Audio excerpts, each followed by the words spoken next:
Physics में हम कहाँ थे? लाइट खत्म हो गया था और हमने शुरू किया था साउंड और वेव हमने शुरू किया था।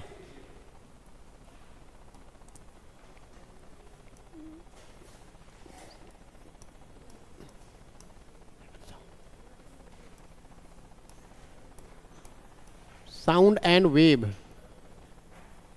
ये है साउंड एंड वेव और इसको हम बोलेंगे ध्वनि एवं तरंग। ये चैप्टर हमने शुरू कर दिया था। सुनिए सुनिए सुनिए सुनिए, ये चैप्टर हमने शुरू कर दिया था। जो पास रहते हैं एक बार इन्फॉर्म कर दीजिए, अगर संभव हो तो, पॉसिबल हो तो।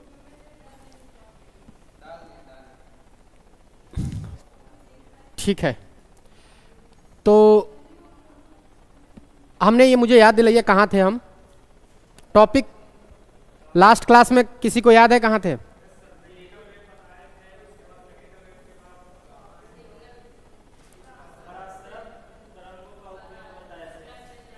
अच्छा, हमने पराश्रव्य तरंगों का उपयोग बता दिया था, जिसमें हमने बताया था कि इलेक्ट्रोमैग्नेटिक वेव शुरू करना था। चलिए,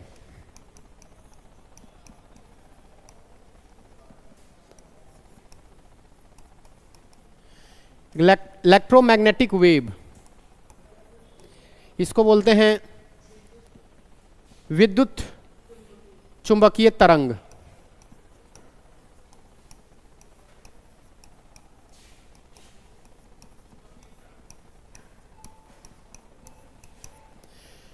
ये हम आज टॉपिक शुरू करने वाले हैं, विद्युत चुंबकीय तरंग। तो सबसे पहले तो विद्युत चुंबकीय तरंग ये देखते हैं कि क्या है ये, मतलब इसके बारे में किसने क्या कहा। ठीक है, ये कहां से आया था विद्युत चुंबकीय तरंग? आपको पता है? कैटेगराइजेशन याद है आपको? मैंने कहा था कि तरंग दो बेसिस पे डिफाइन किया जाता है, एक मॉलिक्यूल्स के मोशन पे और एक मीडियम के आधार पे। तो मीडियम के आधार पे दो तरह के होते थे, एक होता है मैकेनिकल वेव और एक होता है इलेक्ट्रोमैग्नेटिक वेव। और फिर मॉलिक्यूल्स के डायरेक्शन के बेसिस पे दो तरह के होता था, एक होता था लॉन्गिट्यूडनल जिसे अनुदैर्घ्य तरंग बोलते हैं, और एक बोलते हैं अनुप्रस्थ तरंग जिसको ट्रांसवर्स वेव बोला जाता था। यही कैटेगराइजेशन था, इसी तरह से हमने वर्गीकृत किया था। तो हमने कणों के डायरेक्शन के बेसिस पर, उसके आधार पर हमने क्या पढ़ा था? तरंगदैर्घ्य, अनुदैर्घ्य तरंग और अनुप्रस्थ तरंग। फिर हमने मीडियम के आधार पे दो लिखवाया था, जिसमें मैकेनिकल वेव होता है और एक होता है इलेक्ट्रोमैग्नेटिक। तो हमने मैकेनिकल वेव के बारे में पढ़ लिया था कल। आज हम पढ़ने वाले हैं उसी के लास्ट टाइप में, जिसका नाम है इलेक्ट्रोमैग्नेटिक वेव। यही था ना जी? याद आया कुछ? ठीक है, अब आप इलेक्ट्रोमैग्नेटिक वेव में लिखेंगे। अच्छा, इसके बारे में सबसे पहले किसने बताया? आपको आइडिया है? इसकी खोज किसने की थी? इलेक्ट्रोमैग्नेटिक वेव की खोज किसने की थी? इलेक्ट्रोमैग्नेटिक वेव की खोज किसने की थी?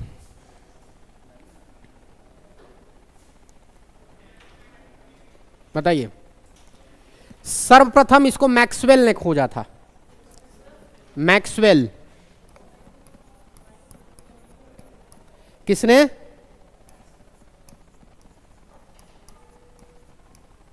मैक्सवेल। इसकी खोज की थी मैक्सवेल ने।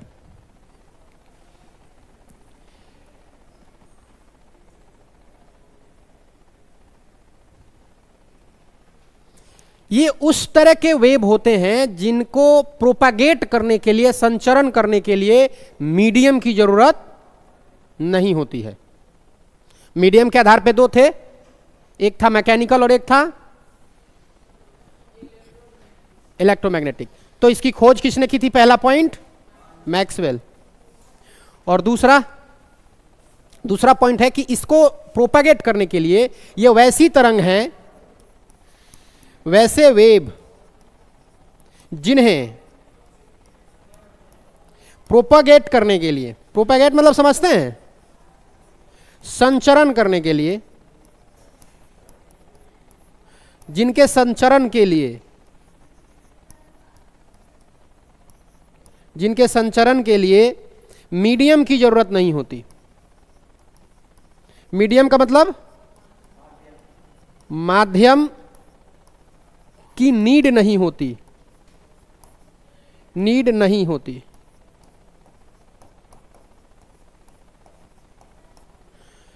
खोज मैक्सवेल ने की थी। मैं अगर आपको एक बार रिवाइज करवा दूं क्या कि मैंने कैसे कैसे पढ़ा था, एक बार मैं रिवाइज करवा देता हूं ताकि आपको ध्यान आ जाए कि ये जो चीज हम पढ़ रहे हैं कहां से पढ़ रहे हैं। ठीक है, एक बार देखिए, हमने तरंगों के प्रकार पढ़े थे। तरंगों के प्रकार, ये कितने होते हैं तरंगों के प्रकार जी? दो। एक कणों के, ये जो कण है, कणों के दिशा के आधार पर, और एक हमने बांटा था माध्यम के आधार पर। तो मैंने कहा था कि जो माध्यम के आधार पे होगा इसमें दो होते हैं, एक होता है अनुदैर्ध्य, ठीक है, और एक होता है अनुप्रस्थ। इसको बोलते हैं लॉन्गी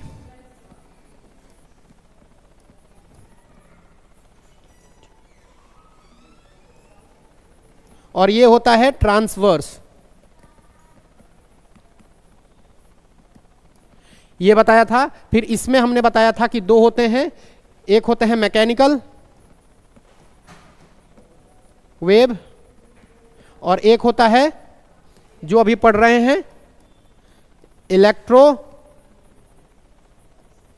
मैग्नेटिक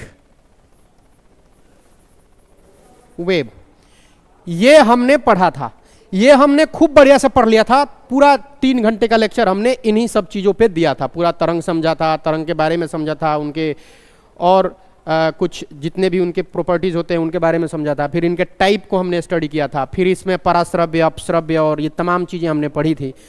अब हम पढ़ने जा रहे हैं इलेक्ट्रोमैग्नेटिक। यही है इलेक्ट्रोमैग्नेटिक, ठीक बात है। अभी आ गए आप अपने सेंटर पे। तो वैसे वेव जिन्हें प्रोपगेशन या संचरण के लिए मीडियम या माध्यम की जरूरत नहीं होती है, वे जो तरंग होते हैं क्या कहलाते हैं जी? इलेक्ट्रोमैग्नेटिक वेव, या इसको बोलते हैं विद्युत चुंबकीय तरंगे। हाँ तो माध्यम के टाइप पे आता है। मैंने बोला माध्यम के आधार पे, तो माध्यम के आधार पे ये जो प्रकार है इसमें बताया जाता है, इसमें माध्यम की जरूरत नहीं होती। मतलब ये बिना माध्यम के भी। हमने क्या कहा था डिवाइड करने के लिए? डिवाइड करने के लिए कि कण के दिशा के आधार पे, कि एक जो तरंग है उसके दिशा, उसके मॉलिक्यूल्स कैसे कर रहे हैं, और दूसरा डिवाइड किया था मीडियम के आधार पे।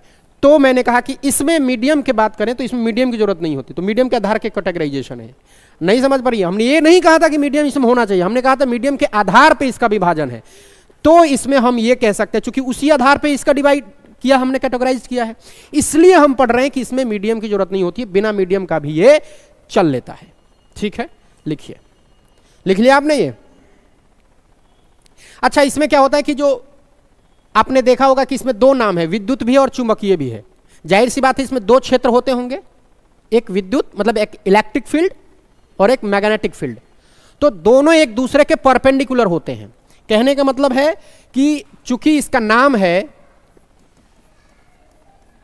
इलेक्ट्रोमैग्नेटिक, तो इलेक्ट्रोमैग्नेटिक में दो नाम है, एक है इलेक्ट्रो, ठीक है, और एक है, मतलब इसका मतलब होता है विद्युत, और ये है चुंबक।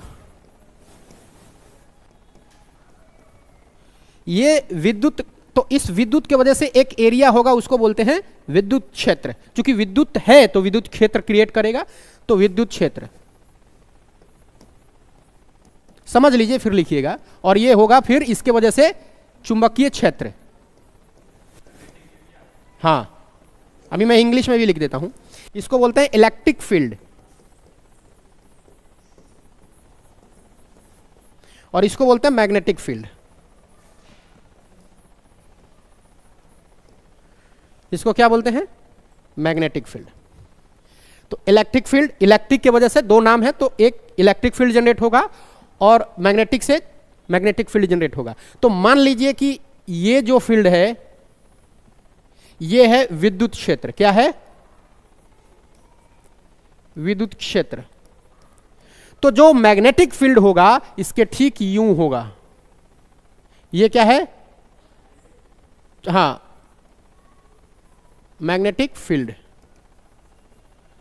मतलब कहने का ये है कि ये अगर देखेंगे तो एक दूसरे के क्या होंगे? ये लंबवत होंगे, परपेंडिकुलर होंगे। ठीक? तो जब भी इलेक्ट्रोमैग्नेटिक तरंग पैदा होती हैं, इलेक्ट्रोमैग्नेटिक, तो आप दिमाग में ये मेंशन करिएगा कि मैक्सवेल ने कहा था कि ये हमेशा इलेक्ट्रिसिटी यानी कि जो विद्युत का क्षेत्र बनेगा और जो मैग्नेटिक यानी चुंबक का क्षेत्र बनेगा, वो दोनों एक दूसरे के परपेंडिकुलर वेव जनरेट करेंगे। तो ये मिला के जो एक रिजल्ट निकलता है उसी को बोलते हैं इलेक्ट्रोमैग्नेटिक वेव। ठीक बात है? ये ऐसा ही होता है। ये एक्सपेरिमेंट साइंटिस्टों ने किया है कि एक दूसरे के परपेंडिकुलर होता है इलेक्ट्रोमैग्नेटिक वेव। कोई दिक्कत? तो आप इस लाइन को कैसे लिखेंगे? आप लिखेंगे कि इस वेव में ये तरंगे, इस तरंग में जो विद्युत क्षेत्र होता है वो चुंबकीय क्षेत्र के लंबवत होता है। लिख लीजिए, लिखिए विद्युत, लिखिए। अब मैं लिखवा देता हूं। पहले हिंदी लिख लीजिए, फिर मैं इंग्लिश वाला टर्म, या हिंदी इंग्लिश लिखवाऊं, टर्म हिंदी और इंग्लिश मिला के लिखवा देता हूं। ऐसे लिखवा देता हूं। लिखिए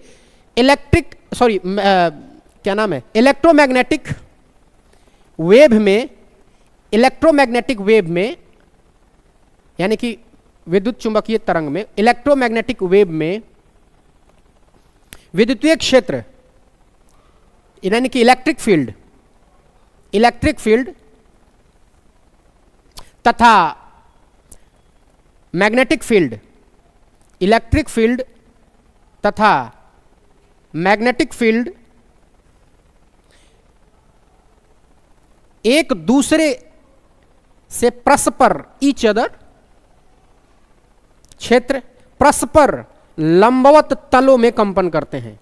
लंबवत तलों में कंपन करते हैं, एक दूसरे के लंबवत, परपेंडिकुलरली वाइब्रेट करते हैं, परपेंडिकुलरली वाइब्रेट करते हैं। तो अगर आपसे परीक्षा में यह प्रश्न पूछे कि निम्न में से निम्न बातों पे विचार करें या निम्न के संदर्भ में विचार करें, तो उसमें अगर दे देगा ऐसे स्टेटमेंट कि जो तरंग है, इलेक्ट्रोमैग्नेटिक तरंग, ये एक दूसरे के पैरेलली वाइब्रेट करता है या कंपन करता है। फिर दूसरा लाइन दे कि इसमें मीडियम की जरूरत होती है, और फिर दे ऑप्शन केवल एक और दो। तो कैसे करिएगा?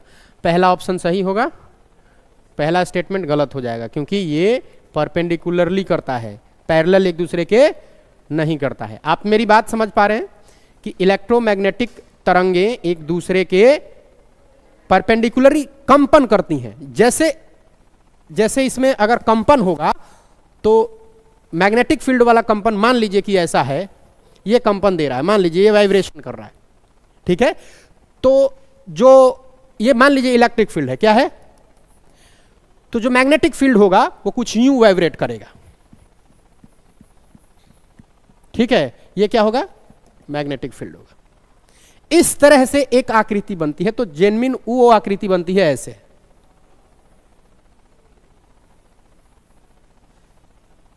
ऐसे एक दूसरे के काटते हुए गोला सा। कभी देखा होगा किसी फिल्म वगैरह में। हाँ, शक्तिमान देखा है आपने? हाँ, उसमें सब गुण रहता है, पांचों। वो आदमी मृत्यु को पार कर जाता है। मृत्यु को पार करना समझते हैं? योग से शक्ति को अपने वश में कर लेना। मतलब हमारे मानव के अंदर 5 गुण मौजूद है। जानते हैं कौन कौन? उससे बाहर कोई मनुष्य इस धरती पे नहीं है। मानव 5 ही गुण हैं, उसको अगर वश में कर ले तो मानव सद्गुण को प्राप्त हो जाए, यानी कि उसमें ईश्वरीय गुण चमकने लगते हैं। जैसे स्वामी विवेकानंद, इस तरह के लोग हो जाए। कौन कौन से हैं 5 गुण? वो है सब में, चाहे लोग मना करे या कुछ भी करे, ये समझ लीजिए उसी से बना है। काम, क्रोध, मद्य, लोभ और माया। काम का मतलब होता है वासना से लेकर, ये मनुष्य के अंदर प्रवृत्ति है। जब इसको वश में करिएगा तो आपके अंदर क्रोध की अग्नि ज्यादा प्रबल हो जाएगी। जब आप क्रोध की अग्नि को कम करिएगा, उसके तीक्ष्णता और प्रबलता को कम करिएगा, तो आपके अंदर नशा करने की प्रवृत्ति आएगी। मतलब आप किसी तरह से अपने आप को दूसरे मतलब रिलैक्सेशन में ले जाने की कोशिश करोगे तो नशा प्रवृत्त होगी। मद्य, जो आदमी गुस्सा को अपने क्रोध को कंट्रोल करना चाहता है तो कोशिश करता है कि मैं उस चीज को भूल जाऊं, इसके लिए वो नशा के तरफ अपने आप को अग्रसर करता है। तो जब भी आप काम को रोकिएगा तो क्रोध प्रबल होगा, क्रोध को रोकिएगा तो नशा, मद्य, मद्यपान, मदिरा का जो विशेष लक्षण है वो आप पे दिखेंगे। जब उसको आप कंट्रोल कर लीजिएगा तो आप में लालच की प्रवृत्ति ज्यादा हो जाएंगी। लालच की प्रवृत्ति जब ज्यादा हो जाएंगी तो फिर आप संकट में पड़ सकते हैं। फिर जब इसको आपने कंट्रोल कर लिया, इसकी प्रबलता को आपने अपने वश में कर लिया, फिर आप में जो माया वाली विचार है वो ज्यादा आ जाएगी। ठीक है, तो ये सब लक्षण मनुष्य के अंदर है। और इस 5 पर्दे के भीतर ईश्वर, विद्वानों ने कहा है कि हमारे चेस्ट, हमारी जो छाती है, इसकी आकृति मंदिर के समान है, इसमें ईश्वर का वास होता है। मंदिर की आकृति भी ऐसी ही होती है जैसे मानव के चेस्ट की आकृति होती है, और इसी में आपका सद्गुण छिपा होता है इस 5 पर्दों के बाद। और इस चीज को जो वश में कर लेता है वाकई बहुत बेहतर बेहतर चीजों पे वश अपने कंट्रोल स्थापित कर लेता है, और वो फिर योगी कहलाता है, कृष्ण कहलाता है। ठीक, लेकिन ये संभव है? ऐसा नहीं है कि यह असंभव है, पर आप जिस वातावरण में रहते हैं ये थोड़ा सा, चलिए आगे बढ़िए, चलिए अगला पॉइंट लिख लीजिए। अगला पॉइंट लिखिए, जितने भी विद्युत, अच्छा ये अगर आपसे पूछा जाए प्रश्न कि ये बताइए कि ये तरंगे अनुदैर्घ्य होती हैं या अनुप्रस्थ, आप क्या जवाब दीजिएगा? बताइए। सभी विद्युत चुंबकीय तरंगे अनुप्रस्थ होती हैं। लिखिए, सभी विद्युत चुंबकीय तरंगे अनुप्रस्थ यानी कि ट्रांसवर्स होती हैं। क्या होती हैं? इलेक्ट्रो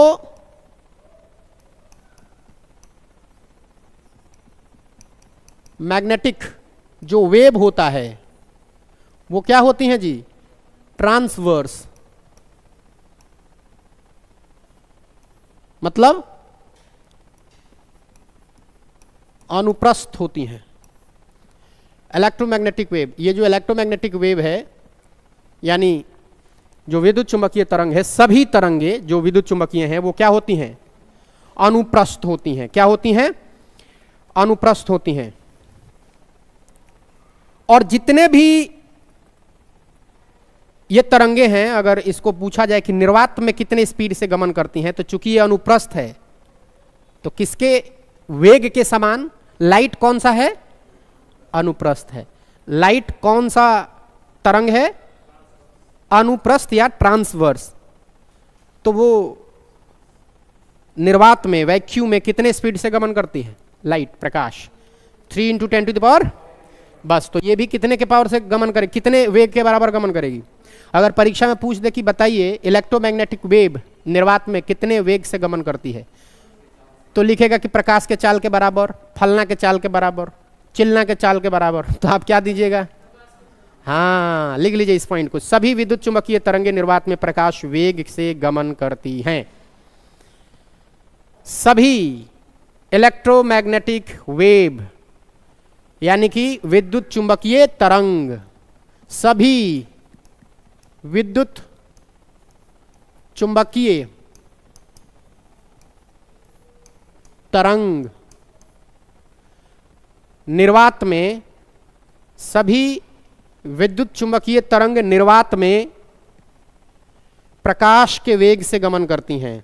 और प्रकाश का वेग जब लिखिएगा तो लिख लीजिएगा 3 × 10⁻⁻, 8 मीटर पर सेकेंड, 3 × 10⁸ मीटर पर सेकेंड। सभी इलेक्ट्रोमैग्नेटिक वेव, सभी विद्युत चुंबकीय तरंगे निर्वात में, वैक्यूम में प्रकाश के वेग से गमन करती हैं।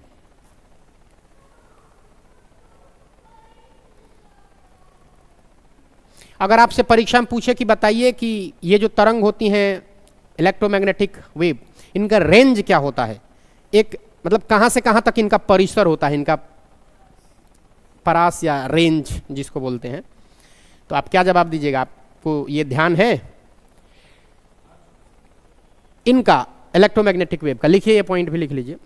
इलेक्ट्रोमैग्नेटिक मतलब इन तरंगों का तरंग दैर्घ्य, परिसर, इन तरंगों का तरंग दैर्घ्य, इन तरंगों का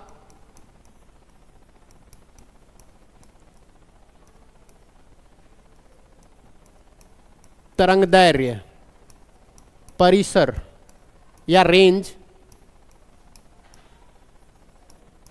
इन तरंगों का तरंग दैर्घ्य 10⁻⁻⁴ से लेकर 10⁻⁻⁴ मीटर से लेकर 10⁻⁻⁴ से लेकर, सॉरी 10⁻⁻⁴ नहीं, 10⁻⁻14 से मीटर से लेकर 10⁻⁴ मीटर, ऐसे लिख लीजिए। इसका जो तरंग दैर्घ्य है वो 10⁻⁻14 मीटर से लेकर 10⁻⁴ मीटर तक है। ठीक है, कोई दिक्कत? अरे बोलो।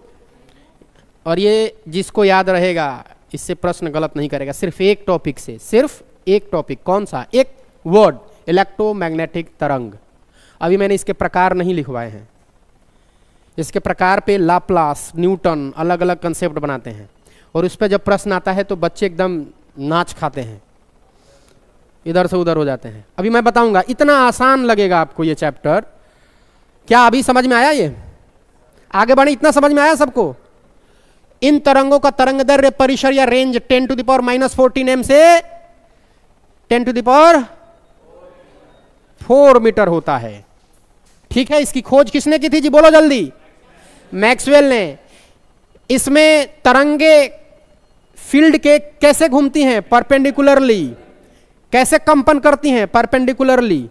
ठीक बात है। इनके लिए मीडियम की जरूरत होती है? ये कैसे तरंगे होती हैं? किस तरह के तरंगे होती हैं?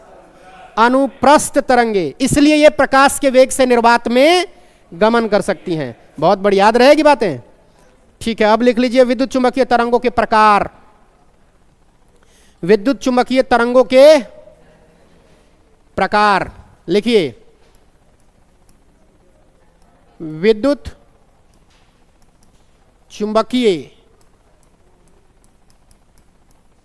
तरंगों के प्रकार। विद्युत चुंबकीय तरंगों के प्रकार। विद्युत चुंबकीय तरंगों के प्रकार, टाइप्स ऑफ इलेक्ट्रोमैग्नेटिक वेव। कहिए, कुछ पूछना है? मतलब ऐसा लग रहा है कि कुछ पूछना चाहती हैं आप। चलिए ठीक है, इसको कैसे बोलेंगे? Type of electromagnetic wave. Type of, तो इसको हम देखते हैं कई तरह के होते हैं, तो एक एक करके मतलब हम पढ़ते हैं, क्योंकि इसके कई किरणें निकलती हैं, कई तरंगे निकलते हैं इसमें से। ठीक बात है। तो लिखिए पहला, गामा किरणें। कई किरणें होंगी इसमें से, तो इसके प्रकार लिख रहे हैं, तो हम पढ़ेंगे। अब ये वैसे फ्लो चार्ट बना के हम दिखा नहीं सकते क्योंकि 5-6 हैं, तो अभी लिखते चलिए। पहला लिखिए गामा किरणें। गामा नाम सुना है? गामा किरणें, अल्फा बीटा गामा। हाँ, तो हाँ अभी सुन लीजिए। तो गामा रेज, इसको क्या बोलते हैं? गामा रेज या गामा किरणें। हाँ, इसके टाइप हम पढ़ रहे हैं, तो पहला लिखिए गामा, गामाज रेज। इसको क्या बोलते हैं?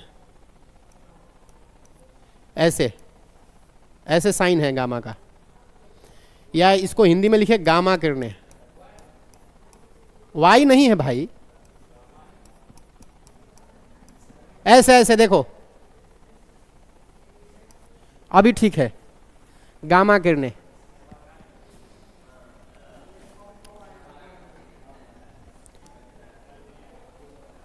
अरे ये बातें बहुत करती हैं आप लोग। मतलब एक तो मैं पहले ही ऐसे पूर्वाभास से ग्रसित हूं महिलाओं को लेकर, ये खूब बात करती हैं, खूब बतियाती हैं, और ये आप कंफर्म मत करिए, मतलब आपस में इतनी बात करेंगी कि रात भर अगर बैठा दो तो रात भर बात करती रहेंगी, नींद नहीं आएगा। और मैंने देखा है, मैं ऐसे नहीं बोल रहा हूं, मतलब ठीक। गामा रेज, गामा किरणें। चलिए, इसकी खोज हेनरी बैक्यूरेल ने की थी। इसकी खोज सुनो सुनो भैया, पढ़िए, इसकी खोज किसने की थी?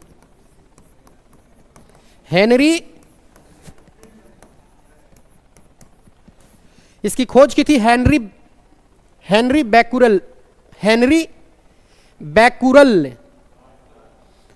इसकी खोज किसने की थी? हेनरी बैक्यूरेल ने। एक होता है रेडियो एक्टिव परमाणु, एक होता है रेडियो एक्टिव, ये पहला पॉइंट इसमें था, रेडियो एक्टिव एटम, इसी को बोलते हैं रेडियो एक्टिव परमाणु।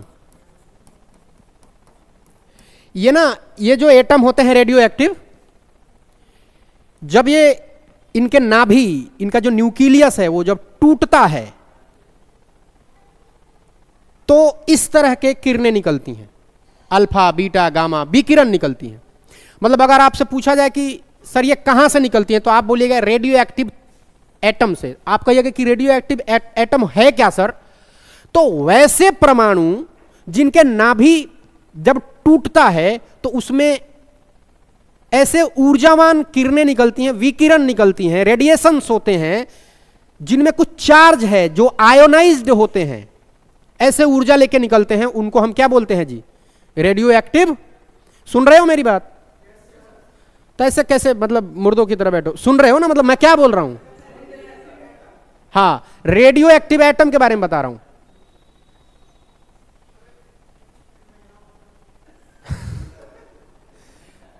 नींद किसको?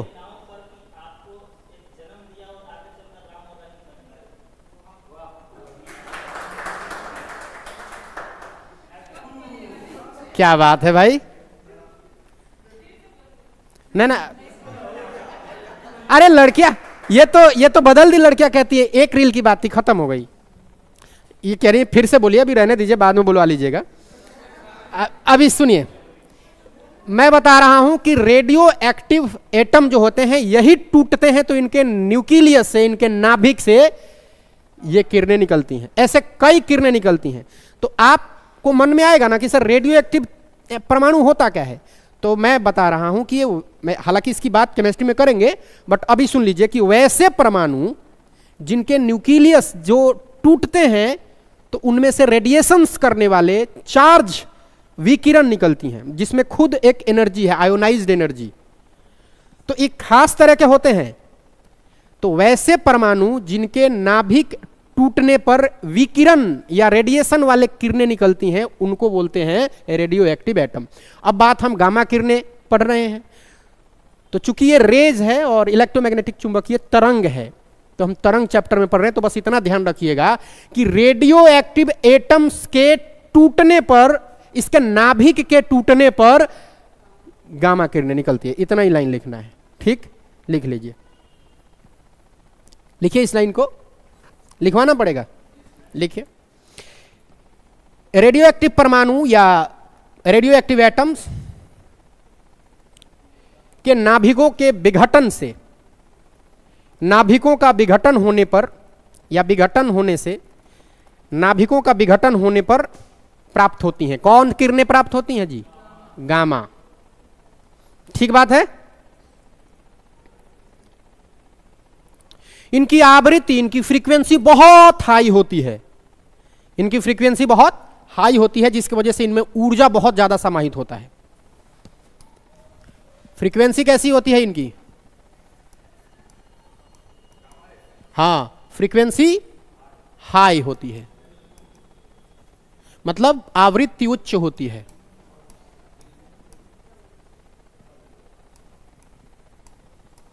आवृत्ति अधिक होती है, और इस अधिक आवृत्ति फ्रीक्वेंसी का मतलब कोई काम जल्दी जल्दी होना। बहुत सामान्य भाषा में कोई काम जब बहुत ज्यादा रिपीटेड और जल्दी जल्दी हो रहा है तो फ्रीक्वेंसी ज्यादा है। ठीक, और इस फ्रीक्वेंसी हाई होने की वजह से इसमें जो एनर्जी है वो ज्यादा है। ज्यादा एनर्जी है तब है ना जल्दी जल्दी कोई काम करिएगा जी, एनर्जी हाई होता है। तो अगर आपसे पूछा जाए कि गामा किरणों में एनर्जी लो होता है, कम होता है, ज्यादा? ज्यादा। क्यों ज्यादा होता है? क्योंकि फ्रीक्वेंसी हाई होती है। ठीक बात है, समझ रहे हैं आप? हां, तो लिख लीजिए, इसकी जो फ्रीक्वेंसी आवृत्ति होती है उच्च होती है, जिसके कारण इसमें एक बड़े मात्रा में ऊर्जा सन्निहित होता है, या अपने साथ ये बहुत ज्यादा ऊर्जा रखती है। अगर इस तरह से प्रश्न आए तो आप कर पाएंगे कि इसमें ऊर्जा फ्रीक्वेंसी कैसा है। ठीक है,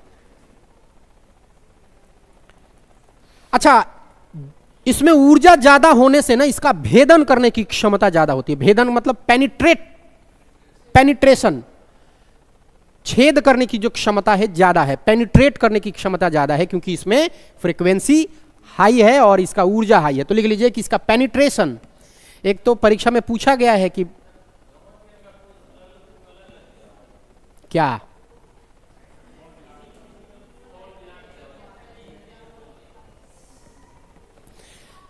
मतलब आप कह रहे हैं कि इसके खोज अलग अलग दिया है ना। केमिस्ट्री में हम जब पढ़ाएंगे तो इसके 3 बढ़ाएंगे। जब हम वेव पढ़ रहे हैं तो वेव के नेचर को भांपते हुए मैक्सवेल ने इलेक्ट्रिक और मैग्नेटिक वेव को ठीक से एक्सपेरिमेंट किया था। आपने राइट हैंड थंब रूल और लेफ्ट हैंड थंब रूल आपने पढ़ा होगा। तो जब भी आप वेव पढ़िएगा तो आप इसको ध्यान रखिएगा, जब ये तरंग के फॉर्मेट में कुछ भी पूछे तो क्या, अच्छा आपको याद होगा मैंने इससे पहले जब हम वेव ये क्या बोलते हैं शुरुआत किए थे इस चैप्टर का, या ऑप्टिक्स में हमने बताया था रैले के बारे में, प्रकाश प्रकीर्णन के बारे में जब बता रहे थे तो मैंने कहा था ऑप्टिक्स में रैले के अलावा भी और लोग रिसर्च किए हुए हैं, लेकिन मैंने उनका नाम नहीं लिया।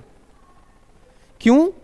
क्योंकि अलग अलग फील्ड में अलग अलग लोगों का नाम होता है। जैसे इस चैप्टर में वेव के में आप इसको पढ़िएगा अभी कि जो गामा किरणें हैं, ठीक है, कहीं कहीं ये दिया है तो उसका एक अलग रीजन है, लेकिन इसमें जब हम पढ़ रहे हैं इलेक्ट्रोमैग्नेटिक तरंग तो आप ध्यान रखिएगा कि गामा किरणें नहीं, उसका फील्ड अलग होगा, दूसरे सेंस में आप पढ़ रहे होंगे तब।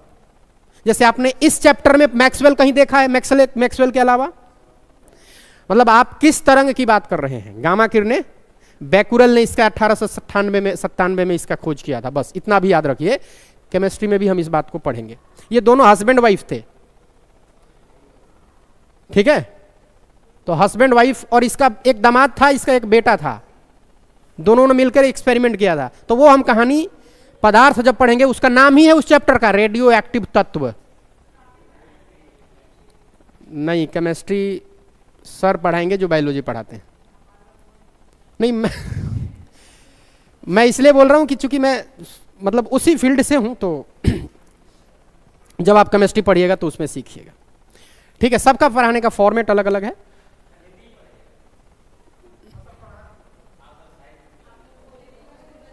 आप लोगों को बोलना जब है तो बोलते नहीं है, सीधी सी बात है। ये आप अपने दुष्चक्र में खुद फंसे।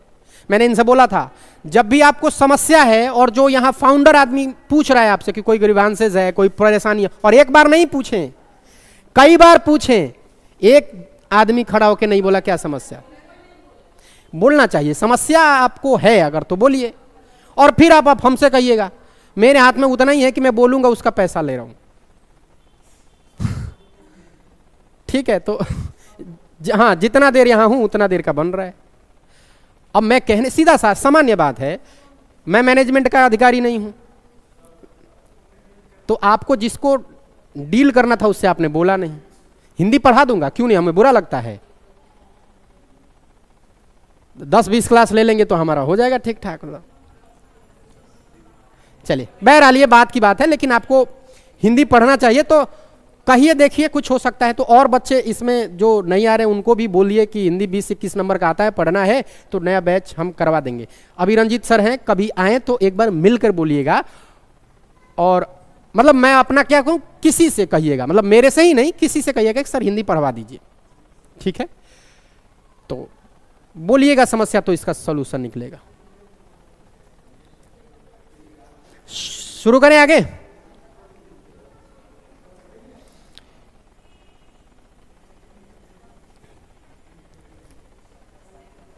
एक पर, हाँ क्या साइन होना चाहिए कि मतलब हिंदी होना चाहिए? हिंदी सर हो, अरे ठीक है, मेजोरिटी में दम होता है। जो नहीं आ रहे हैं वो भी, उनको भी बुलाइए, उनके लिए भी तो 20-21 नंबर। अच्छा, ये बहुत डिफिकल्ट मैटर है, मैंने देखे हैं आपके हिंदी। आपको आप लग रहा है आसान, मतलब फिजिक्स पढ़िएगा क्योंकि 8 से 10 नंबर का साइंस पूछता है, लेकिन जो 20-21 नंबर का पूछता है हिंदी, उसको पासिंग सब्जेक्ट है, तो उसको जानना जरूरी है ना वो। ठीक, चलिए बाकी आप अपना निर्णय खुद लीजिए और अपनी लड़ाई स्वयं लड़िए। लिखिए आगे, ये किरणें, लिखिए आगे, लिखिए ये किरणें, ये जो गामा किरणें हैं, ये किरणें एक प्रस्फुरक पदार्थ है। जैसे प्रस्फुरक पदार्थ जब मैं बोलूं तो ये समझ लीजिए कि एक पर्दा है सोडियम आयोडाइड का। तो जब भी सोडियम आयोडाइड का एक पर्दा है, उस पर्दे पर किसी ऐसे इस तरह के रोशनी वाले चीज को जब हम डालते हैं तो एकदम बिल्कुल विस्फोटक टाइप से रोशनी देता है। पर्दा कैसा? सोडियम आयोडाइड, बड़ा एनर्जेटिक है, एकदम उतावले में रहता है, काहे कि उसमें लास्ट में ना 1 इलेक्ट्रॉन रहता है सोडियम में। बहरहाल तो ये तो केमिस्ट्री वाला सीन है, बट इतना आपको याद रखना है कि ये जो गामा किरणें हैं, अगर सोडियम आयोडाइड के पर्दे पर इसको जब आप लगाइएगा तो एक बढ़िया चमक देगा। इसी लाइन को लिखवा रहे हैं, लिखिए ये किरणें प्रस्फुरक, ऐसे शाइनिंग वाला प्रस्फुरक, शाइनिंग मटेरियल है कुछ, प्रस्फुरक पदार्थों,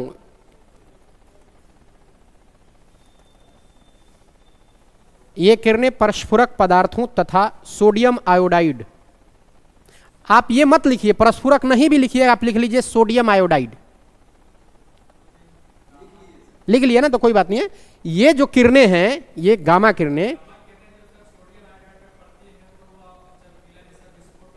हाँ, मतलब एक चमक निकलता है, चमक। ये जो मैं लिख रहा हूं प्रस्फुरक, तो ये प्रस्फुरक पदार्थ, तो इसको समझिए चमक देने वाला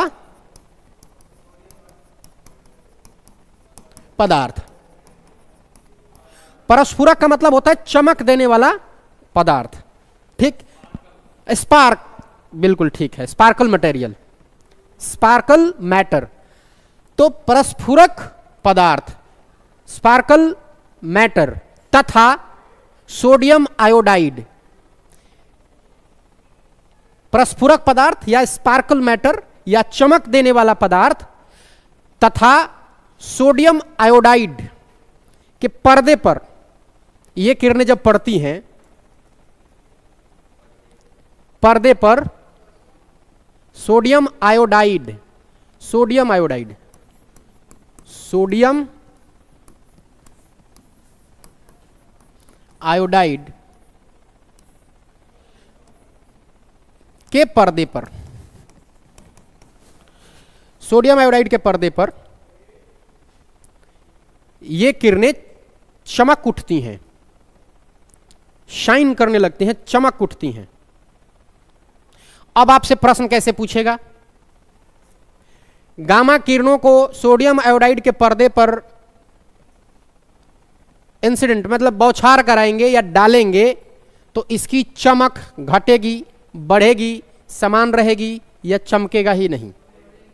इसकी चमक बढ़ जाती है और दिखती है, प्रस्फुर होती है, बिल्कुल चमक शाइन करता है। क्या अब ये बात समझ में आया आपको? बोलिए। अगर आपसे पूछा जाए कि गामा किरणों में कोई आवेश होती है, गामा किरणें आवेशहीन होती हैं, लिख लीजिए, गामा किरणें आवेशहीन होती हैं, चार्जलेस। गामा किरणें आवेशहीन होती हैं, गामा किरणें आवेशहीन होती हैं, गामा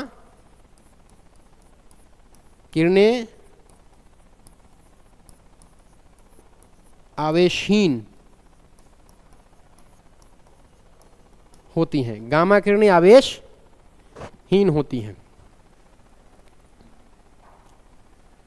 कोई दिक्कत? क्या गामा किरणें आप समझ पाए? अब लिखिए दूसरा किरणें जो इलेक्ट्रोमैग्नेटिक किरणें हैं, वो क्या है? वो है एक्स रेज, या आप इसको बोलते हैं एक्स किरणें। ठीक है, लिखिए एक्स किरणें, जल्दी जल्दी थोड़ा सा हाथ बढ़ाइए।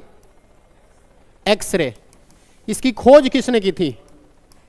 रोएंटजेन। रोएंटजेन ने इसकी खोज की थी। इसकी खोज किसने की थी? रोएंटजेन ने।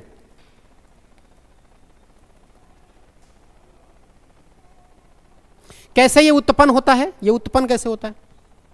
इसकी उत्पत्ति कैसे होती है? ये कैसे उत्पन्न होता है एक्सरे?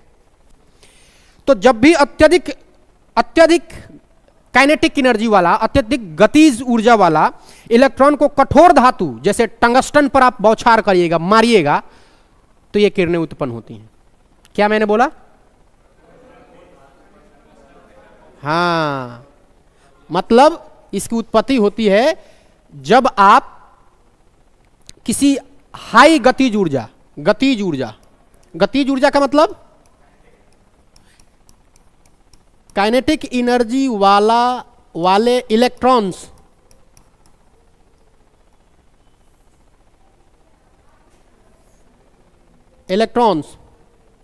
को कठोर समझते हैं। कठोर मतलब हार्ड, धातु पर, लिख लीजिए, इसको लिखिए। जब अत्यधिक गतिज ऊर्जा वाले इलेक्ट्रॉन्स को कठोर धातु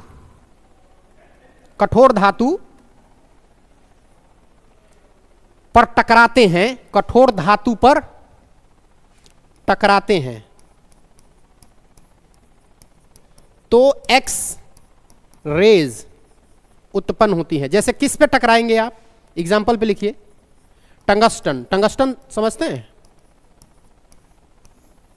टंगस्टन एक धातु है, हाँ, तो ये धातु है, ये हार्ड धातु कहलाता है। ठीक, जैसे टंगस्टन है, अगर इस पे टकराएंगे तो क्या होगा? एक्स किरण निकलेगी। तो अब प्रश्न सोचिए, इससे जो प्रश्न पूछा गया वो कैसे पूछा गया? पूछा गया निम्न में से उच्च कठोरता या हार्ड, जो इसमें हार्ड मैटर कौन सा है जिस पर टकराने से एक्स रे पैदा होती हैं? 4 दे देगा उसमें से कोई भी धातु। तो ध्यान रखिएगा टंगस्टन पे पूछा गया था, लेकिन अब प्रश्न के नेचर कैसे हो सकते हैं कि निम्न में से किस तरह के मैटर पर या किस तरह के पदार्थ पे हाई एनर्जी वाले या गतिज ऊर्जा, काइनेटिक एनर्जी वाले इलेक्ट्रॉन्स को आप टकराएंगे तो एक्स-रे उत्पन्न होती हैं। तो आपको ध्यान रखना होगा हार्ड, सॉफ्ट नहीं, हार्ड। ठीक है, चलिए उपयोग क्या क्या हो सकता है इसका? ठीक है, लिखिए उपयोग, इसके उपयोग लिखिए। उपयोग से भी प्रश्न पूछते हैं। उपयोग, ठीक है, हाँ लिखिए बिल्कुल। टूटी हड्डियों के जांच में, क्रिस्टल्स के अध्ययन में, मेटल डिटेक्टर में। टूटी हड्डियों के जांच में मेटल डिटेक्टर समझते हैं? डिटेक्टर, अरे मॉल या किसी कहीं जाते हैं या कहीं मेट्रो वगैरह में, हाँ, तो मेटल डिटेक्टर में कौन सा रे एक पूछा गया प्रश्न है, कितने लोग कंफ्यूज आ जाते हैं। मेटल डिटेक्टर में ये रे होता है, एक्स किरणें इसमें इस्तेमाल की जाती हैं। किसमें? काहे कि ये अंदर का सामान पता बता देता है। हाँ, मेटल डिटेक्टर, मेटल डिटेक्टर, ठीक है। और रवा क्रिस्टल्स के अध्ययन के लिए, क्या पूछे आप? सीटी स्कैन में इस रे का इस्तेमाल करते हैं, लेकिन और भी करते हैं दूसरे, हम आगे पढ़ेंगे सीटी स्कैन में किसका करेंगे, बट हम बताते हैं, थोड़ी देर इंतजार करिए, आपको सीटी स्कैन वाला एग्जांपल मिलेगा। अभी फिलहाल इतना लिख लीजिए, आप पहले ही पूछ देते हैं जब आगे, जैसे एक और कोई लड़की थी पूछ दी थी, मोतियाबिंद पूछा था, आगे बताने वाले तो मोतियाबिंद पूछ, बता रहे हैं, थोड़ा सा धैर्य रखिए। टूटी हड्डियों की जांच में, मेटल डिटेक्टर में, क्रिस्टल्स के अध्ययन में भी इसका काम होता है। रवा समझते हैं? रवा को क्रिस्टल बोलते हैं,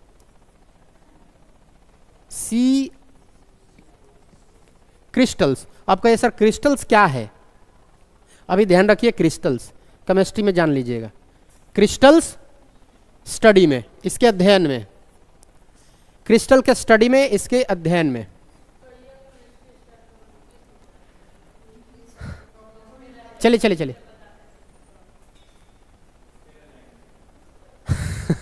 चलिए लिखिए, अगला लिखिए। क्रिस्टल बहुत बड़ा चैप्टर है। अच्छा, इसका भेदन क्षमता, पेनिट्रेशन गामा से कम होता है या ज्यादा? इसकी क्षमता गामा से कम होती है, पेनिट्रेशन क्षमता। लिख लीजिए लास्ट में एक पॉइंट बना के, इसका जो भेदन शक्ति है, भेदन क्षमता। अब मैं बताऊंगा प्रश्न कैसे पूछता है। पूछेगा गामा का पेनिट्रेशन एक से ज्यादा, ऐसे 4-5 अभी मैं बता देता हूं तो वो लास्ट में जो प्रश्न पूछा जाता है उस तरह का प्रश्न का एक टेबल बना दूंगा कि ये ध्यान रखना है आपको। भेदन क्षमता इसका गामा किरणों से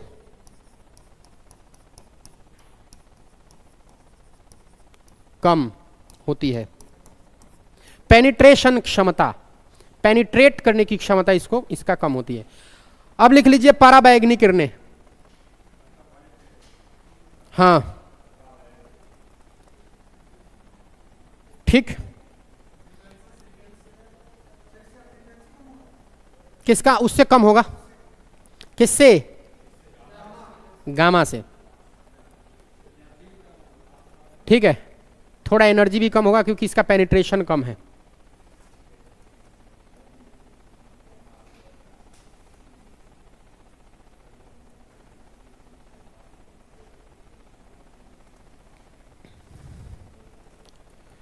चलिए,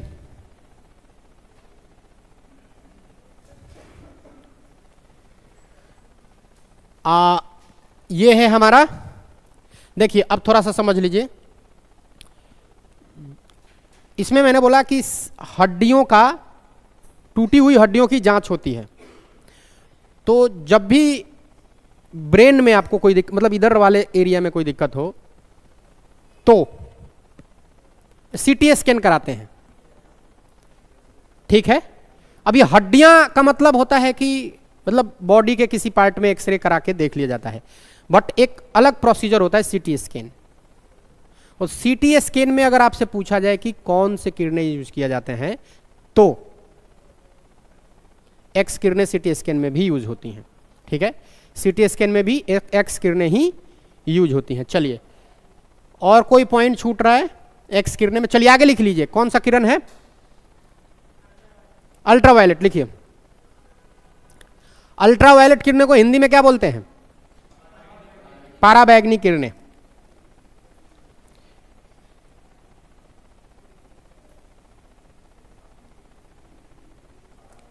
लिखिए अल्ट्रावायलेट रेज। इसकी खोज किसने की थी, कौन बताएगा? रेटर ने की थी इसकी खोज, पारा बैंगनी किरणें, अल्ट्रा वायलेट किरणें।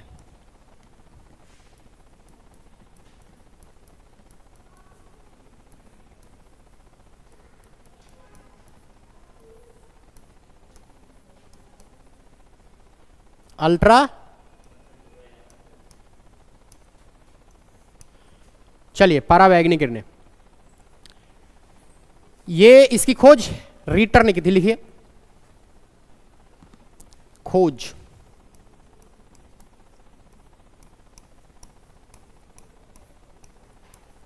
इसकी खोज की थी रीटर ने, इसकी खोज की थी रीटर ने। ये जो किरणें हैं ना, ये पराबैंगनी, इसी से उत्पन्न होता है फोटो इलेक्ट्रिक इफेक्ट, प्रकाश का विद्युत प्रभाव। आपको मैंने बताया था कि प्रकाश के विद्युत प्रभाव से किस चीज की खोज की गई थी, कि लाइट एक वेव है। ये बात किसने खोजी थी? आइंस्टीन ने। किसका उपयोग करके?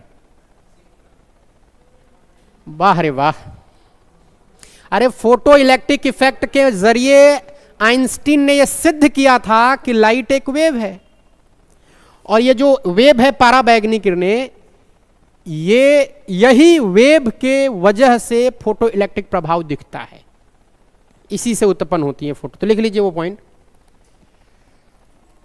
इन किरणों द्वारा प्रकाश वैद्युत प्रभाव उत्पन्न होता है। इन किरणों द्वारा प्रकाश, इन किरणों द्वारा प्रकाश वैद्युत प्रभाव उत्पन्न होता है। प्रकाश वैद्युत मतलब photo electric effect, photo electric effect, ठीक।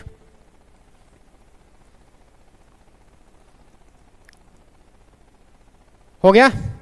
चलिए, इसका उपयोग क्या क्या हो सकता है? एक बार परीक्षा में पूछा गया था कि निम्न में से किस का उपयोग करके जल शोधन किया जाता है?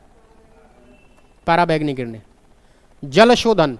तो उपयोग लिख लीजिए जल्दी से, थोड़ा हाथ तेजी से बढ़ाइए।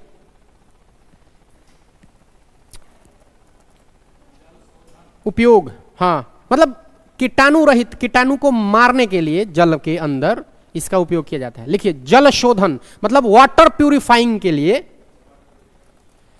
जल शोधन करने में उपयोग, जल शोधन करने में उपयोग, जल शोधन, जल शोधन, जल शोधन करने में। अच्छा, नकली दस्तावेज है उसको जांच करने में। इतने बार ये प्रश्न पूछा गया है, नकली दस्तावेजों को जांच करने में किस किरणों का उपयोग किया जाता है?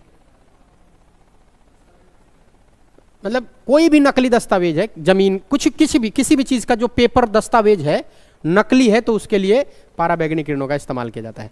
देखिए अदृश्य लिखाई, मतलब ये वैसा लिखाई भी पढ़ लेता है जो छिपा हुआ है। अरे कोडिंग वाला जैसे कि नहीं है, तो इसी रे को उस पर रख के और पता चलता है कि देखो अंदर क्या लिखा है। ठीक है, तो लिखिए अदृश्य लिखाई पढ़ने में, अदृश्य लिखाई को पढ़ने में, नकली दस्तावेज का पता लगाने में, नकली दस्तावेज का पता लगाने में,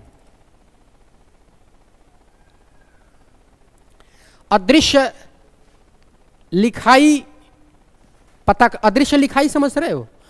ऐसा ब्लैंक पेपर जिसको आपको दिख नहीं रहा है नंगी आंखों से, लेकिन हाँ, लेकिन उस पर अगर अल्ट्रावायलेट किरण देंगे आप, पराबैंगनी किरणें उस पर प्रकाशित करेंगे तो वो दिखाई देगा, स्पष्ट हो जाएगा। और दूसरी बात क्या है? हाँ बिल्कुल ठीक है, ये क्या बोलते हैं, दस्तावेज अगर नकली हो उसको भी पहचानने के लिए, जैसे आपका मार्कशीट आपने कुछ ऐसा किया कि आपने जाली बनवा लिया, अगर उस पर कोई जांचने पे आ जाए तो कुछ ऐसे ट्रिक्स मिलेंगे उससे कुछ डिफरेंट हो जाएगा, वो बता देगा कि ये चीज़ें गलत है। ठीक है, तो नकली दस्तावेज के लिए जांचने के लिए इसका इस्तेमाल किया जाता है। मानव पे इसका बुरा प्रभाव पड़ता है, त्वचा कैंसर हो जाता है। इसको रोकने के लिए ओजोन लेयर बनी हुई है हमारे पर्यावरण में। कितनी शानदार व्यवस्था है, कितना बढ़िया व्यवस्था है कि मतलब आसमान से एक ऐसी किरणें चल रही है जिसके हो जाने से, जिसके पृथ्वी पर आ जाने से हम सभी एक रोग से ग्रसित हो जाएंगे, कैसे राक्षसी रोग से जिसका कोई इलाज नहीं है। ये आप नहीं जानते हैं, हम नहीं जानते हैं, लेकिन फिलहाल कई वर्षों से दुनिया, जब से पर्यावरण तैयार हुआ है तब से लोग कहते हैं डिप्लेशन हो रहा है, पतली हो रही है लेयर, लेकिन ध्यान रखिएगा मानव न कभी नष्ट होगा, अभी तो बिल्कुल नहीं होगा, आने वाले कुछ लाख सालों तक कुछ भी आ जाए, मानव इतना खतरनाक एडाप्टेशन में चलता है, इतना खतरनाक एडाप्टेशन में चलता है कि दुनिया में अभी इतना शानदार तरीके से सब कुछ चल रहा है, ऐसे कैसे खत्म हो जाएगा। ठीक बात है। तो ये भ्रम कि नहीं सब कुछ खत्म हो रहा है, आप ठीक से थोड़ा सा अपने निगहबान को, अपने नजर को थोड़ा सा तेज करिए और देखिए कि व्यवस्थाएं बदलेंगी, मनुष्य बदल लेगा खुद को, मरेगा नहीं। कम हो सकता है, आप पत्तियां आ सकती हैं, चीजें नष्ट हो सकती हैं, मनुष्य नहीं खत्म हो सकता। और इसको खत्म करने के लिए ईश्वर को उलट पलट करना पड़ेगा, सब कुछ नहस नहस करना पड़ेगा, फिर वही ईश्वर को प्रतिधारणा करना पड़ेगा। जब ऐसा ये सब धर्म वर्म की इतना गलत हो रहा है, ईश्वर क्यों नहीं आ रहा है, कुछ भी नहीं, सब मनुष्य में क्षमता है दूर करने का, सब बैलेंस हो रहा है सब कुछ। जब आप जानते हैं कि उसके मर्जी के बिना, मतलब मैं नहीं जानता कि ईश्वर है कि नहीं, लेकिन एक बात तो तय है कि मृत्यु सत्य है, इसे टाला नहीं जा सकता। मृत्यु से एक शेर सुनिए, दर्द दिल में छिपाए रखा, दर्द दिल में छिपाए रखा, दर्द दिल में छिपाए रखा, मैंने माहौल बनाए रखा, दर्द दिल में छिपाए रखा, मैंने माहौल बनाए रखा। मौत आई थी कई दिनों पहले, मौत आई थी कई दिनों पहले, मैंने उसे बातों में लगाए रखा, मैंने उसे बातों में लगाए रखा। नहीं समझ में आया? ये चीज उलझने वाली नहीं है भाई, ये आएगी और ले जाएगी आपको। चलिए, सब सत्य भूल जाइए, एक सत्य मत भूलिए, कोई तो ले जाता होगा यार। आप एक दूसरे से, आप अपने शरीर से नहीं जान पा रहे हैं, जानते हैं? इसका बिल्कुल एकदम प्रत्यक्ष उदाहरण दूं मैं कि आप अपने आप को आत्मा से जान रहे हैं, शरीर से नहीं। मैं बताऊं कैसे? जैसे मान लीजिए कल को मैं मर गया, मान लीजिए एक सेकंड के लिए, एक सेकंड के लिए, जैसे मान लीजिए आप सोचिए, ये सत्य है, इसमें मुझे कहने में हिचकिचाहट नहीं होती है, मैं बोल भी दूं तो नहीं रोक सकता कोई भी। जैसे आप मांगते हैं कि ईश्वर ये कर दे, वो ना देगा, ना आपसे वो आपके करुणा पे माया करेगा, वो निर्दयी है, ना आपका शत्रु है। गीता में भगवान कहते हैं ना मैं तेरा शत्रु हूं ना मैं तेरा प्रिय हूं। ध्यान रखना, जब मुझे जरूरत होगी तुमको ले जाऊंगा, तुम्हारे बाप को भी ले जाऊंगा, तुम्हारी माता को भी ले जाऊंगा, चाहे दुनिया में सबसे प्रिय सामान हो उसको भी ले जाऊंगा। ना मैं तुम्हें ये कहता हूं कि तुम्हारे अच्छे समय में मैं तुम्हें जाके हनन डालता हूं कि नहीं नहीं तुम ऐसे नहीं करो, ऐसे नहीं करो, ना कुछ बोलूंगा ना तुम्हें डिस्टर्ब करूंगा, लेकिन जब समय आएगा मैं छीन ले जाऊंगा। अब सोचिए कैसे हम आत्मिक रूप से जुड़े हुए हैं एक दूसरे से। जैसे मैं मर जाऊं, अगर कोई मुझे देखने आए तो बोलेगा कितने अच्छे इंसान थे, चले गए। किस इंसान की बात कर रहा है तू, जब ये मानव शरीर वहीं पड़ा हुआ है? इसका मतलब है तू भी नहीं बोल रहा है। मैं कह रहा हूं ये मेरा हाथ है, ये मेरा बोलने वाला कौन है जो मेरे अंदर से कह रहा है ये मेरा हाथ है? इसका मतलब ये शरीर ऊपर का वस्त्र है। यही साक्षात परम सत्य है कि ये शरीर कुछ भी नहीं है। जब अपने ही पांव को, अपने ही पैर को, अपने ही हाथ को मैं कह रहा हूं ये मेरा हाथ है, तो ये जो मेरा बोल रहा है मेरे अंदर, कुछ तो होगा। आप खुद किसी के पास जाके कहते हैं कितने अच्छे इंसान थे, किस इंसान की बात कर रहे हैं आप? वो सोया हुआ है। इसका मतलब है कि आप जो बोल रहा है ना आपके अंदर, ये वही आत्मा है जिस आत्मा को वो जानता था। शरीर तो एक माध्यम है। इसको, ये कठोर है, ये अभी दिख नहीं रहा है आपको, लेकिन सोचिए, मेरा हाथ, मेरा पैर, ये मेरा बोलने वाला आदमी कौन है जो मेरे अंदर है? ठीक है, इसको चलिए, थोड़ा और उम्र हो जाएगा, थोड़ा और परिपक्वता हो जाएंगी आप में। कुछ लोग, मतलब बाकी कुछ लोग तो हैं, तो और थोड़ा सा गहरा समझ आएगा। ये बहुत गहरी बात है, आपको अभी समझ में नहीं आएगी। चलिए आगे लिखिए, आगे लिखिए। विजिबल लाइट, जिसको बोलते हैं विजिबल लाइट या दृश्य किरणें, दृश्य किरणें लिखिए, विजिबल लाइट।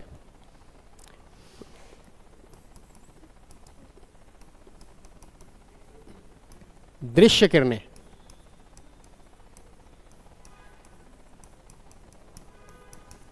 दृश्य किरणें।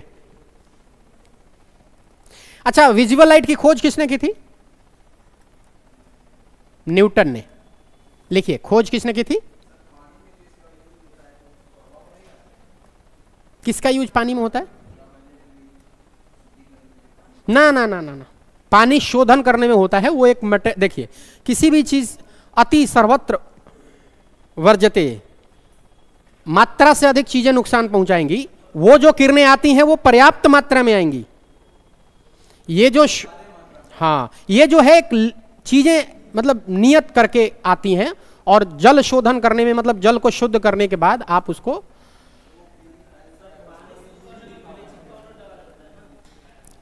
अरे ये पानी के अंदर अगर कीटाणु हो, उस कीटाणु को नष्ट करने के लिए अल्ट्रावायलेट किरणें लगाई जाती हैं। रही बात पानी को शुद्ध करने के, तो कई चीजें होती हैं, क्लोरीन की गोटियां आती हैं पानी को शुद्ध करने के लिए।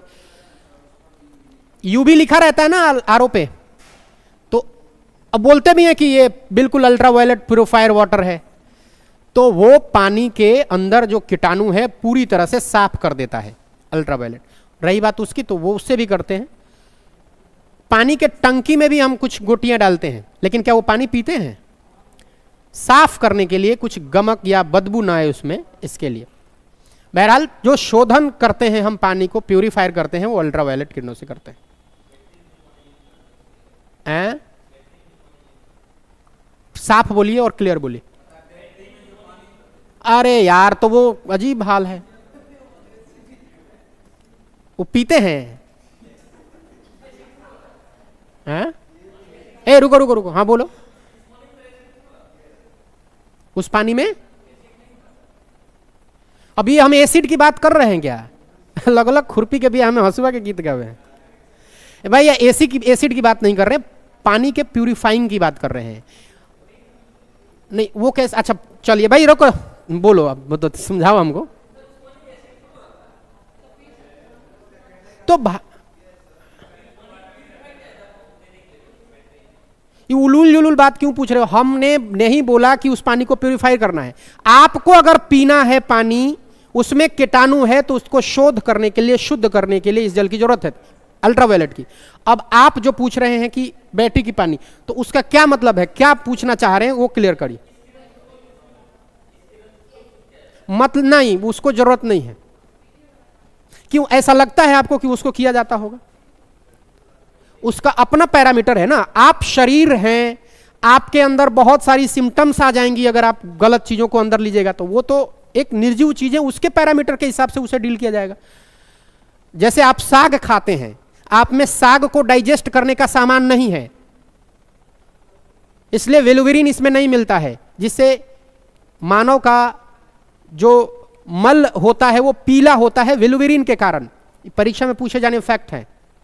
लेकिन आप साग खाइएगा तो आप में वो अवशेष नहीं है कि उसमें वेलुविरिन मिला दे, इसलिए वो साग खाने, या जैसे गाय भैंस होता है वो, उसमें होता है वो काम कि वो डाइजेस्ट कर जाता है। लेकिन मानव साग खाए, चने का साग या कोई भी पालक हरा सब्जी, उसमें वेलुविरिन नहीं मिलता है, जिसके वजह से मल पिलाओ। तो ये हमारा अरेंजमेंट है ना जी, हम जिस पानी को पीते हैं उसको शुद्ध करने के लिए हमारे शरीर में कुछ ऐसे सिम्टम्स ना दिखे, लक्षण ना आए, खराबी ना हो, कुछ डैमेज ना हो, इसके लिए हमें शोधन करने की जरूरत है। बट उसका एक अपना पैरामीटर है, उसको किस लेवल पे जब वो पढ़ेंगे तो वो जानेंगे। ठीक बात है। चलिए, दृश्य किरणें, इसकी खोज न्यूटन ने की थी। खोज न्यूटन ने की थी। दृश्य किरणें, इसकी खोज न्यूटन ने की थी। आगे लिखिए, इसका जो उत्पादन का सोर्स है कौन सा है? सूर्य। उत्पादन सोर्स मतलब ये कहां से निकलती हैं? विजिबल किरणें। कहां कहां की किरणें आप देख सकते हैं? दृश्य किरणें होती हैं, जैसे सूर्य, बल्ब, बल्ब समझते हैं, लाइट रोशनी जो देती, उसकी रोशनी आप देख सकते हैं। तो सूर्य, विद्युत बल्ब, सूर्य, विद्युत बल्ब, ज्वाला, अग्नि की ज्वाला भी आप देख सकते हैं, ज्वाला,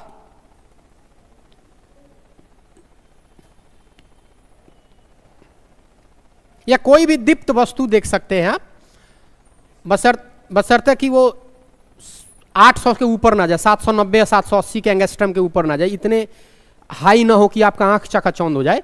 तो दृश्य प्रकाश जो सामान्य देख पाएंगे वही होता है, जैसे लैंप हो गया, सूर्य की प्रकाश हो गई, ज्वाला हो गई, या कोई प्रतिदीप्त चीज जो आपके आम जीवन में इस्तेमाल होता है जिसे आप देख सकते हैं, वो विजिबल लाइट। राइट। ये परीक्षा में बहुत कम पूछता है कि, हाँ रेंज जरूर पूछता है, जैसे मैंने करवाया था, आपको याद है 3-4 प्रश्न जो हाल ही में पूछे गए हैं, इसके रेंज कितने होते हैं, ये कितने से कितने सुग्राही दृश्य वाले किरणें होती हैं, ये मैंने प्रश्न में बताए भी थे। चलिए, अब 555 जो होता है, 555 एंगस्ट्रम बिल्कुल सुग्राही होता है, जिसको आप आसानी से देख सकते हैं, आपकी आंख देखने में सक्षम है। 555 एंगस्ट्रम की जो रोशनी होती है। अच्छा, ये जो रोशनी होती है किस किस एक्टिविटी में होती है लाइट के? जिसे परावर्तन, अपवर्तन, पोलराइजेशन, इंटरफेरेंस, व्यतिकरण, इन तमाम चीजों में विजिबल लाइट होती हैं। आप देखते हैं इसको, ये सब होती है ना, ये लाइट के साथ होती हैं, जो दृश्य प्रकाश के साथ होती हैं, यही क्रियाएं होती है ना लाइट। हाँ, तो लिख लीजिए इस पॉइंट को कि परावर्तन, अपवर्तन, कहां कहां ये देखा जा सकता है? परावर्तन, अपवर्तन, व्यतिकरण, ध्रुवन। अच्छा, व्यतिकरण को इंटरफेरेंस बोलते हैं। परावर्तन, अपवर्तन, व्यतिकरण, परावर्तन, अपवर्तन, ध्रुवन, विवर्तन। विवर्तन को डिफ्रैक्शन बोलते हैं।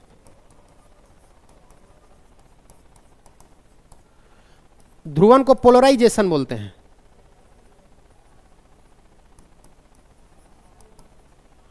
ये क्या है? इसको बोलते हैं रिफ्रैक्शन, रिफ्रैक्शन, और इसको बोलते हैं रिफ्लेक्शन। ठीक। और इंटरफेरेंस, व्यतिकरण। व्यतिकरण को इंग्लिश में बोलते हैं इंटरफेरेंस, इंटरफेरेंस। ठीक है। और फोटो इलेक्ट्रिक प्रभाव में भी हम इसको देख पाते हैं। तो लिख लीजिए, फोटो इलेक्ट्रिक प्रभाव या प्रकाश विद्युत प्रभाव, फोटो इलेक्ट्रिक इफेक्ट। तो इन तमाम चीजों में हम दृश्य प्रकाश को देखने में सक्षम होते हैं। ये है दृश्य प्रकाश है। ये सब अब पूछे आपसे प्रश्न कि क्या ध्रुवन दृश्य प्रकाश में आती हैं? बिल्कुल। फोटो इलेक्ट्रिक भी, जैसे ये सब हैं, उसमें से एक फोटो इलेक्ट्रिक भी है, प्रकाश विद्युत प्रभाव।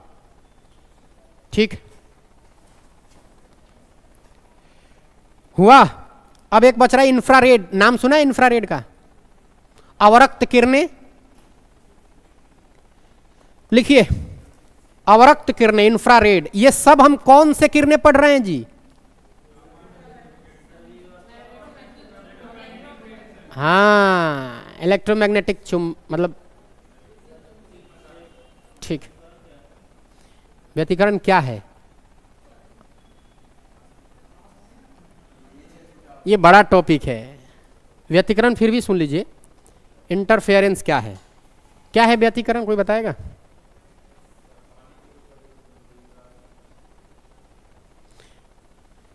जैसे मान लीजिए कि ये पानी है, एक आदमी यहाँ है और एक आदमी यहाँ है, और ये पानी में मार रहा है, तो पानी में ऐसे ऐसे ऐसे ऐसे तरंग उत्पन्न होंगी, और ये मार रहा है तो इसके भी ऐसे उत्पन्न होंगी।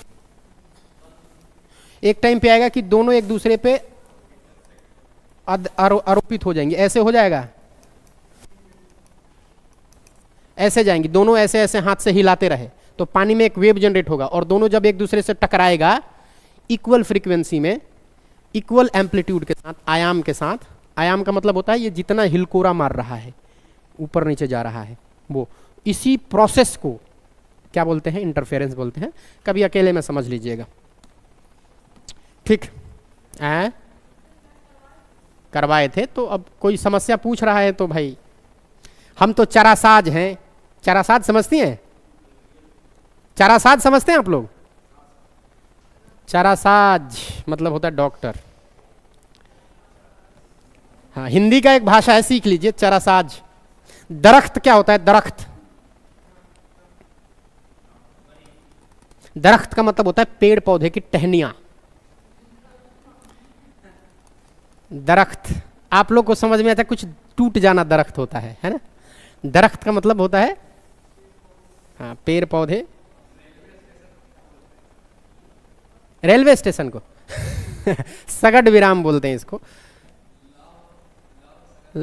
हाँ ठीक है, मतलब ऐसे इतना अडप्ट नहीं करना है। जो भाषा आपके जीवन में, भाषा में यही खासियत है कि आज जो आप बोल रहे हैं ना, आने वाले कुछ 100 सालों में ये बदल जाएंगी, यही खास बात है। जैसे खरी बोली आपने सुना था? खरी बोली बोली थी, वो बोली का मतलब बोली जाने वाली, लेकिन आज खरी बोली किताबों में पढ़ी जाती है, और जो कभी किताबों में पढ़ी जाती हिंदी भाषा थी वो आज बोली जाती है। यही तो समय का अपना प्रकृति है कि जो आज होगा, 11वें अध्याय भगवान श्री कृष्ण, जिस क्षण में तुम जी रहे हो ये जान लो कि अगले समय में एक नष्ट हो जाएगा। प्रति क्षण तुम अपने प्रेजेंट को खो रहे हो और वो दोबारा नहीं मिलने वाला। इसीलिए तो कहा जाता है कि जो है तुम्हारे पास उसी को खूब बढ़िया से आनंद करो, यही जीवन है। इसको तुम बोल रहे हो संघर्ष, संघर्ष नहीं है, ये रास्ता है, तुम जा रहे हो।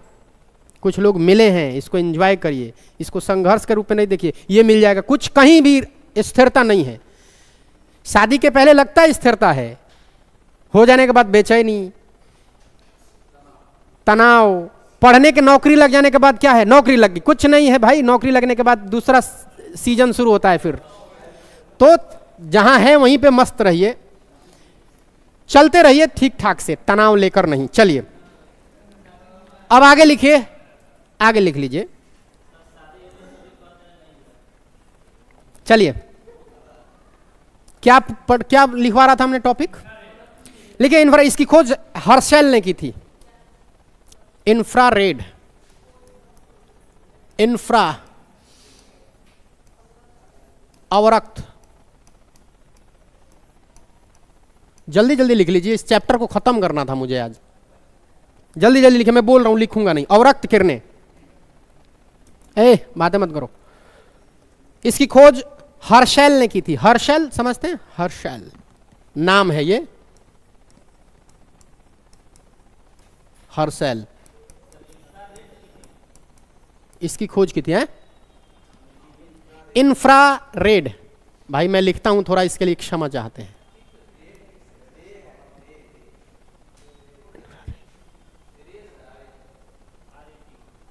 ठीक, चलिए ठीक। इंफ्रा मतलब इंफ्रारेड रे होता है, इंफ्रारेड। अवरक्त को इंफ्रारेड रे बोलते हैं। इंफ्रारेड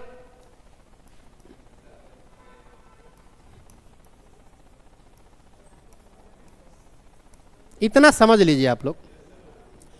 इंफ्रारेड रे, इंफ्रारेड रे, अवरक्त किरणें। खोज किसने की थी इसकी?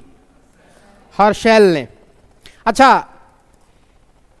इसमें क्या होता है, इंफ्रारेड में क्या होता है, क्या उत्पन्न कर सकता है ये? इसमें ना हीट का प्रोपगेशन होता है, ऊष्मा का संचरण होता है।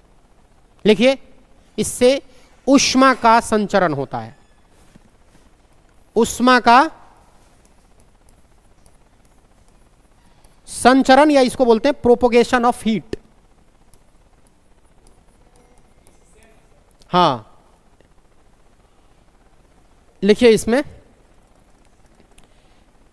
कि इसके द्वारा या इससे, इसके द्वारा या इससे हीट प्रोपगेशन होता है या ऊष्मा का संचरण होता है। अब आप कहिएगा कि सर कैसे? तो सूर्य से अवरक्त किरणें आती हैं, भले ही उसको ओजोन मतलब, और उसका हीट हमारे पृथ्वी पे पहुंचती है ना जी। तो मैंने कहा ऊष्मा का संचरण होता है, तो ऊष्मा का जो संचरण है आपको लगता है ऐसा, तो लिख लीजिए इस लाइन को, सूर्य से ऊष्मा पृथ्वी तक अवरक्त किरणों के द्वारा ही पहुंचती है।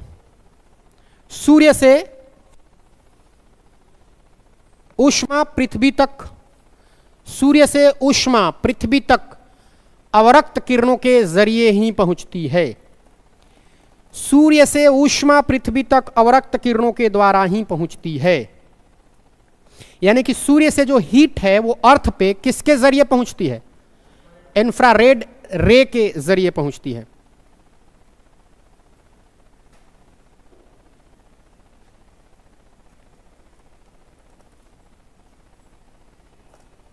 जब बहुत धुंध हो, कुछ दिखाई न दे, बिल्कुल धुंध में, कुहरे में दिखाई देने के लिए जिस किरण का इस्तेमाल करते हैं वो इंफ्रारेड रे है। वो फोटोग्राफी का, अगर मान लीजिए कि धुंध में फोटोग्राफी करना है, धुंध में फोटोग्राफी करना है, तो इसके लिए कौन सा रे चाहिए? हाँ, तो लिख लीजिए इसको जल्दी से, लिखिए, इन किरणों को, इन रेज को कुहरे और धुंध में भी, या इन किरणों को लिख दिए आप,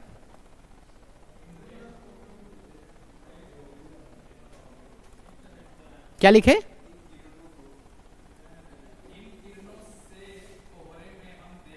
हाँ, ऐसे लिख लीजिए। वाह, क्या बात है। ये किरणें कुहरे और धुंध, ऐसे लिखिए, ये किरणें कुहरे और धुंध में काफी दूर तक जाती हैं। थोड़ा भाषा बना लीजिए, ये किरणें कुहरे और धुंध में काफी दूर तक जाती हैं, इसलिए खराब मौसम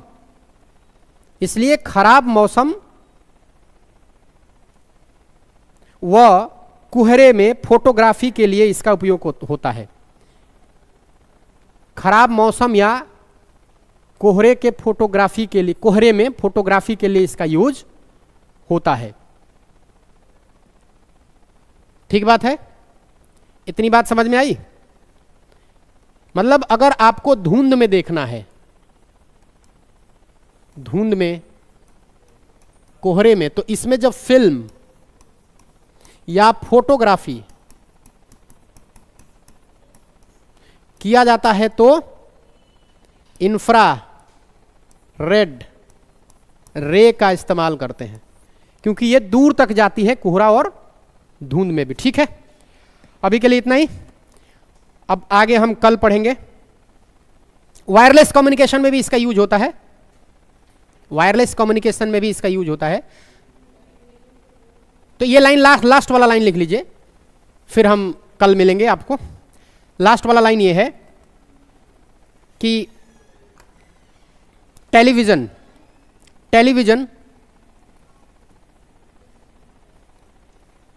के रिमोट, टेलीविजन के रिमोट,